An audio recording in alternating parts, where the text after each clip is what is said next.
Hello students, welcome back to the business communication skills class.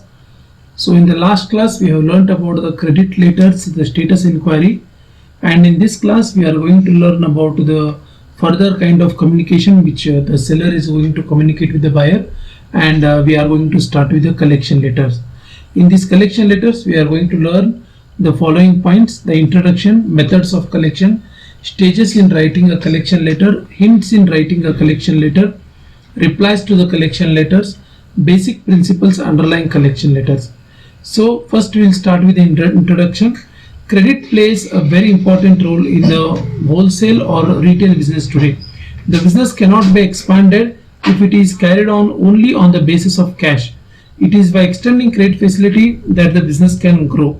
But after granting the credit, it cannot be taken for granted that the customer or the buyer will pay the dues on their own accord within the time which has been allowed.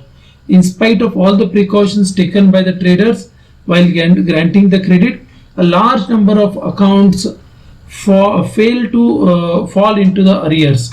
Many of the customers continue to keep their dues for a long time. Therefore, action will have to be taken to recover the dues from such customers. If such action is not taken, it will not at all be possible for the trader to recover the dues. If the dues are not recovered, they result in bad debts and the trader incurs a heavy loss. So that is the reason the collection process is a very important process. By what methods we do the collection? So we do the collection, the very basic method, by the telephone calls. In this method what happens?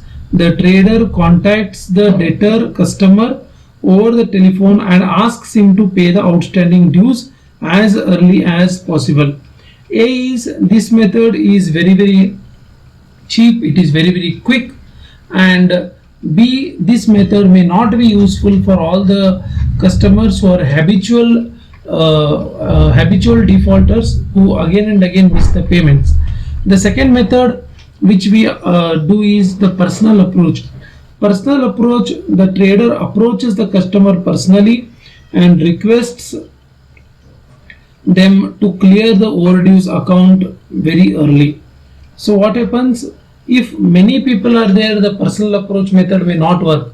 But if very few customers are there, like wholesalers and distributors, the personal approach method will work.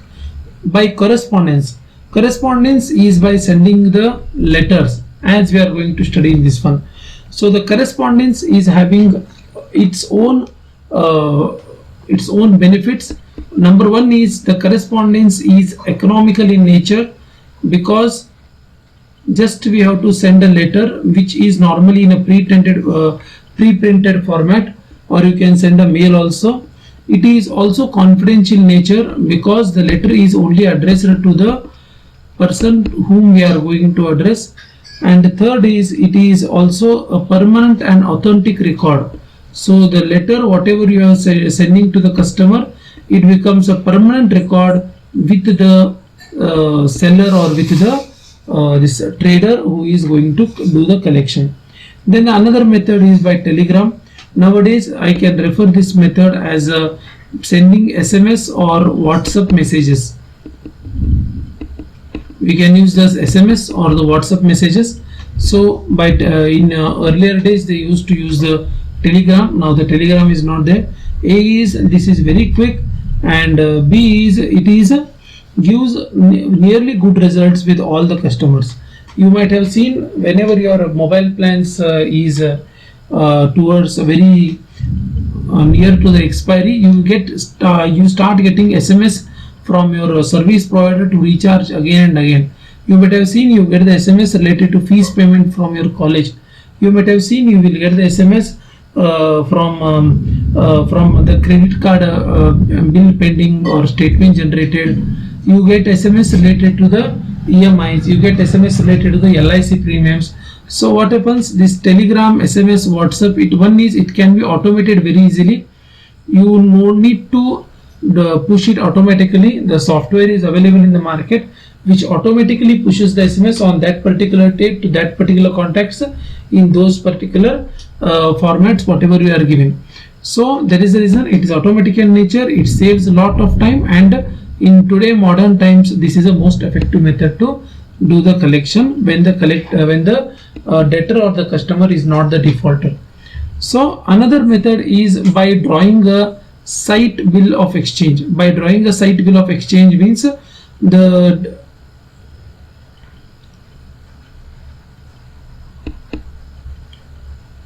buyer or the creditor might have given you some bills of exchange. For example, he might have given you the checks, the blank checks, before taking the credit. So when he has given the blank checks, you can submit the checks in the bank. You can submit the check. You can tell that this check has been submitted in the bank, and you have to make sure the balance is, you are maintaining the balance in your account, so that whenever the check is presented, the amount you are going to debit from your bank. And also there are various things. One is the check. There is also something called as the standing instruction, SI. So the standing instruction is mainly done when you are converting something into EMIs, or you are going to convert something into the what you call the easy installments.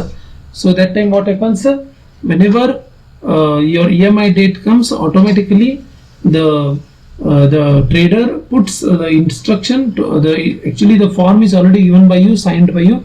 On this particular date, this much amount has to be debited toward this customer. So that form is already with the bank. So whenever the date comes, the bank automatically debits your account with that particular amount. So we also call it as the electronic debit system, ECS, electronic clearance system, ECS also it is called. So these are the various methods by which the bills of exchange, and this method, whatever I told you, the bill of exchange is the last resort of any trader, the last resort, because in case if the check bounces, it becomes a legal binding on the buyer to make sure the payment has to happen, and the seller also acquires a legal right. He can put sue the buyer for bouncing the check or returning the check. The same in the case of standing instructions as well as the ECS. So there is this is the last resort. This is the last what you call the last stage of collection. So now we are going to learn what are the stages of collection. One is, the first stage of collection is the statement of account.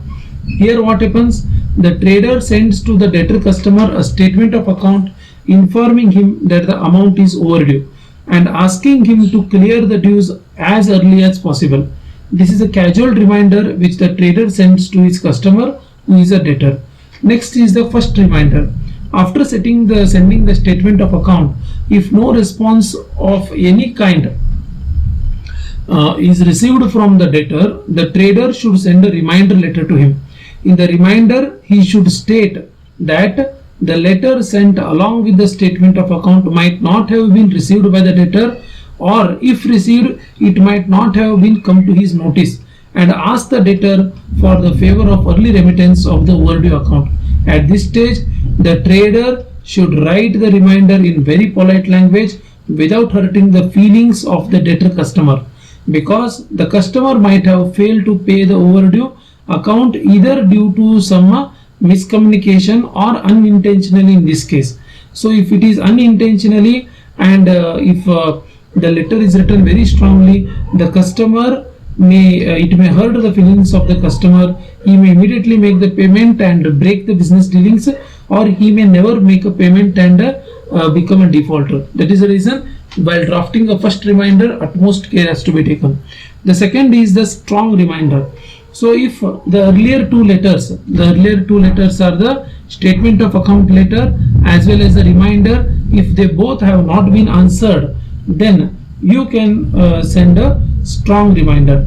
So here what happens, though the strong language may be used in the reminder, the norms of politeness should be maintained in writing a letter. The trader should bring to the notice of the debtor the difficulties and inconvenience caused to him on account of debtor's failure to pay the overdue account in time. He should also request the debtor to cooperate with him by remitting the dues immediately. Then we can send a final collection letter. So in the final collection letter, what happens, If the debtor does not reply to the strong reminder also and fails to remit the amount also, the trader has to make use of the last weapon for collecting the overdue amount. In this letter, he should clearly explain to his debtor everything possible to induce him to pay the dues. He should also bring to notice of the debtor that if he fails to take the action against the debtor for the recovery of the dues, if he fails to he will be compelled reluctantly he has to take the legal action against the debtor. Therefore, the trader should suggest to his debtor to avoid any future unpleasant consequences of legal action by reminding the dues immediately. Though this letter may be written in a very strong language, courtesy should not be given up by the writer. Then there is something called as a legal action. As during the final collection letter, the trader has already told that the legal action may be initiated, and even though then the payment has not been done, so then you can go for the legal action. So if the debtor customer does not respond to any of the above letters so far, then the trader has to take the legal action for the recovery of the dues, because it indicates that the customer is certainly trying to avoid the payment. Therefore, it becomes essential for the trader to collect money through legal means rather than retain the customer concerned. The trader should therefore write a brief and formal letter before actually taking a legal action. So these are the methods, these are the steps which are followed while writing a collection letter. Next, we are going to study about the hints on writing the collection letter.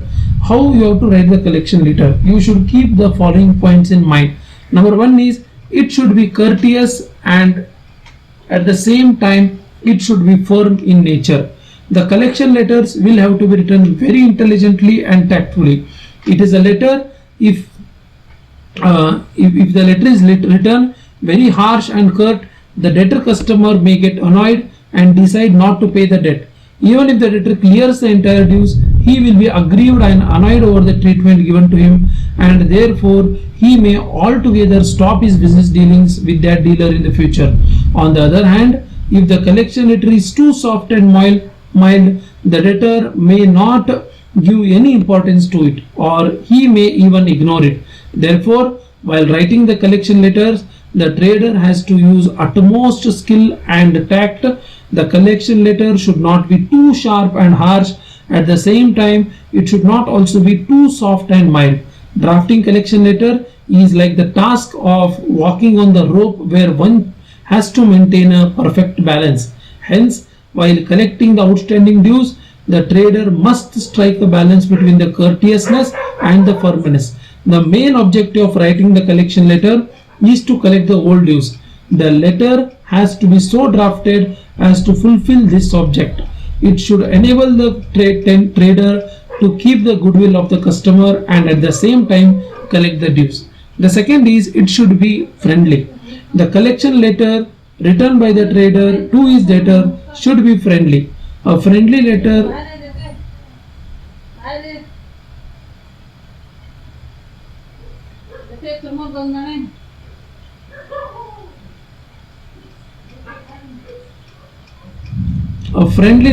makes a good impression on the debtor. By forming a good opinion about the trader, he may decide to clear the outstanding dues as early as possible. It should be resourceful. The letter should be resourceful to the debtor. That is, due to inexperience or some other reason, if the debtor finds himself in difficulty and fails to pay the debt in time, the trader may ask him to pay the dues in the installments, or he may extend the time for payment. By this, it will be convenient for the debtor to pay the dues in easy installments or to avail of the facility of some extended period or for payment. Then it should appeal to the self-respect of the debtor. The letter written by the trader should be appealing to the self-respect of the debtor. It should convince the debtor about the necessity of paying the dues in time in order to save his self-respect and to maintain his status. It is likely to produce good results, as self-respect plays an important role in shaping the human behavior. The next is it should repose faith in the creditworthiness of the debtor. The letter should be appealing to the credit standing of the debtor. The writer of the letter should express full confidence in the credit standing of the debtor and emphasize that he should always try to keep at a very high level. It should provide opportunity for personal discussion. If the debtor fails to pay the debt in time and does not reply to any number of letters written, the trader in his final letter should inform the debtor that he would like to discuss the problems with him and try to help him in getting over the difficulties faced by him. If possible, for example, by getting the unsold goods returned or by selling them to other customers locally, the trader may collect the dues. By doing so, he will be helping the debtor and collect his dues as well. It should adjust to suit the customer. The trader should not write the collection letter to all the debtors in the same style and the same tone. Different types of treatment will have to be given to different types of customers. For this purpose, the customers may be classified under the following types. The one is the customers who are in difficulty. The customers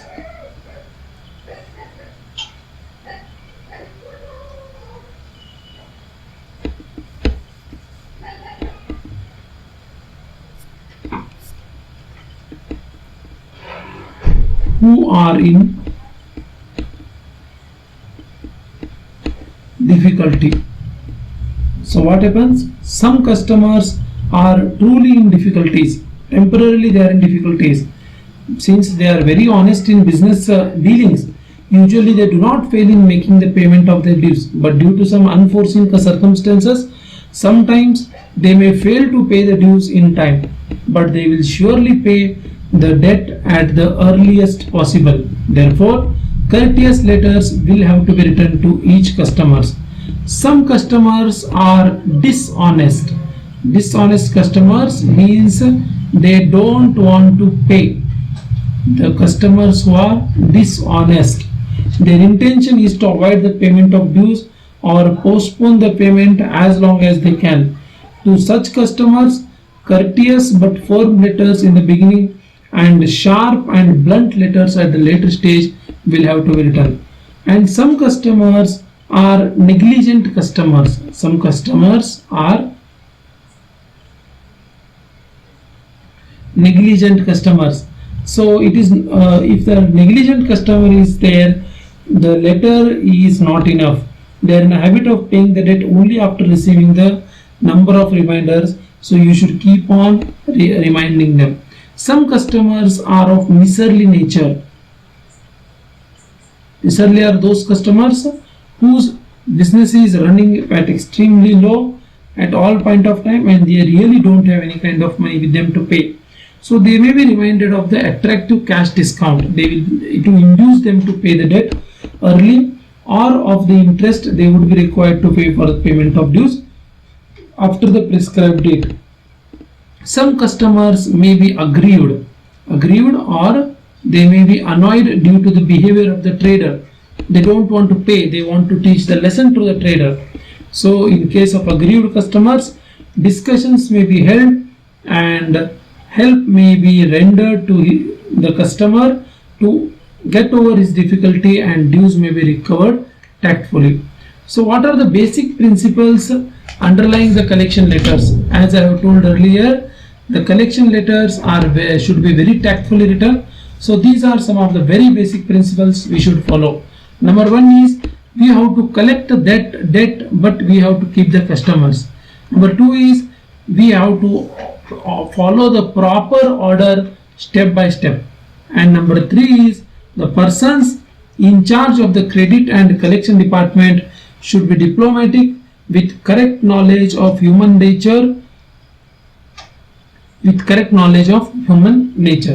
So this is about writing the collection letters.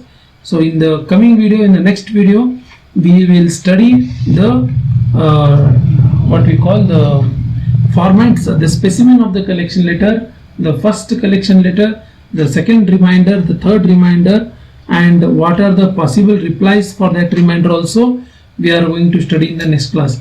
So these whatever we have covered in this class, these are appearing for 5 marks and 2 marks questions in your examination. They may ask in such a way, write the importance of the collection letter. So you can summarize whatever we have discussed in single answer and you can write. They may ask you for 5 marks to explain the principles. They may ask you what are the qualities of a good collection letter. So when you are asking qualities of good collection letter, you can write hints and you can explain each point with the 4, 4, 5, 5 lines. So whatever we have covered, this may come for 2 or 5 marks. In the next class, in the next video, I will be covering the specimen collection letters which are normally asked for 15 marks or as a case study. So thank you so much for watching. Please subscribe this channel and you can press the bell icon so that you are going to get the automatic update whenever the video is being uploaded.